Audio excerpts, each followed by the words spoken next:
আজকে আমরা যে বিষয়টা নিয়ে কাজ করব এক্সেলের একটা ফরম্যাটিং, ছোটোখাটো একটা ফরম্যাটিং নিয়ে কীভাবে কাজ করে সেটার জন্য আমরা দেখব। তো আমরা প্রথমে মনে করে একটা বেসিক একটা স্যালারি শিট নিজেদের মন মতো করে তৈরি করছি। এইখানে মনে করে আমি একটা জায়গা নিয়ে নিলাম, সিলেক্ট করে নিলাম, সিলেক্ট করে মার্জিন সেন্টার ফাঁকা করে নিয়েছি। ওকে, আমি আবার ফাঁকাটা যদি উঠিয়ে দেই, স্বাভাবিক 2 ঘর পর্যন্ত করছি, সিলেক্ট করে মার্জিন সেন্টার। ওকে, এবার এই জায়গাটায় আমরা লিখে দিচ্ছি একটা এক্সেল ফরম্যাটিং, ওকে, অথবা স্যালারি শিট লিখে দেই। ওকে, আমরা যখন এই কাজটা লিখলাম স্যালারি শিট 2, এই স্যালারি শিট 2 লেখার পরে আমরা এটা একটা ব্যাকগ্রাউন্ড দিতে চাচ্ছি এখানে। হ্যাঁ, স্যালারি শিট 2-র জায়গাটা আমরা এই জায়গাটা একটা কালার দিয়ে দিচ্ছি আমাদের মন মতো করে। আচ্ছা, এই জায়গায় এই কালারটা দিচ্ছি, আর লেখার কালারটা আমরা একটু হোয়াইট করে দিচ্ছি। ওকে, আচ্ছা, এবার আমরা এইখান থেকে আমরা শুরু করব আমাদের একটা বিষয়। ওকে, আমরা একটা বিষয় নিয়ে কাজ করলাম, এখানে নিজের মতো করে লিখলাম আইডি নং, নেম, বেসিক স্যালারি, ওভারটাইম, অ্যাবসেন্টে salary, total salary, house rent, medical, text, provident fund. এখন একটা বিষয়, আমরা এখানে যখন নাম লিখব, নাম লেখার পরে এখানে যেন অটোমেটিকলি তাদের বেসিক স্যালারি এবং ওভারটাইম দিলেই যেন বাকি জিনিসগুলো আমাদের চলে আসে, আমরা সেটারই ফরম্যাটিং করব। আমরা আপাতত কিছু লিখছি না।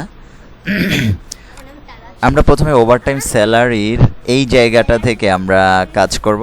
ইকুয়াল দিলাম, কিছু লেখা নাই, ইকুয়াল দিয়ে আমরা যে কাজটা করব, আমরা সবসময় ওভারটাইম স্যালারিটা কী থেকে বের করতে পারি? বেসিক স্যালারির উপর থেকে বের করি। মনে করো বেসিক স্যালারি ভাগ, ঠিক আছে, বেসিক স্যালারি ভাগ দিলাম, মনে করো 208 ইন্টু ওভারটাইম আওয়ার যেটা আছে, দেন এন্টার দিলাম। ওকে, এরপরে যে বিষয়টা আছে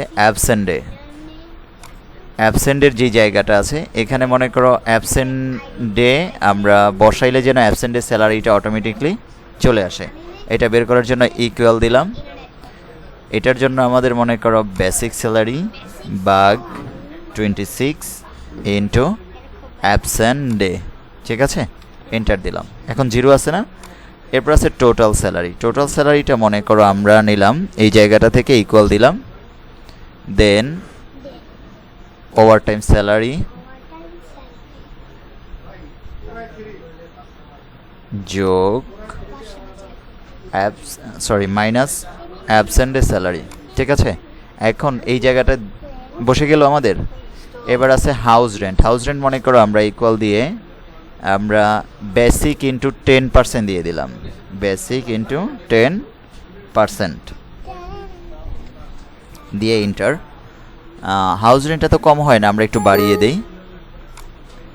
view developer is a formula bar, 10%-এর জায়গায় আমরা দিয়ে দিলাম এই জায়গায় 30%, ডান, এন্টার।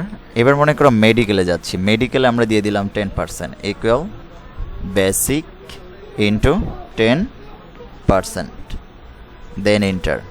এবার ট্যাক্স রাখলাম মনে করো 2%, ইকুয়াল, ট্যাক্সটা আমরা টোটাল স্যালারি থেকে বের করি, এইটা ইন্টু 2%, দেন এন্টার। এবার প্রভিডেন্ট ফান্ডটাও মনে করো আমরা ইকুয়াল দিয়ে টোটাল স্যালারি দেন ইন্টু 3% রাখতে পারি, 3%, দেন এন্টার। বের হয়ে গেছে। এই জায়গায় আমরা আরেকটা লেখা লিখি গ্র্যান্ড টোটাল। ওকে, গ্র্যান্ড টোটালটা লিখে নিই।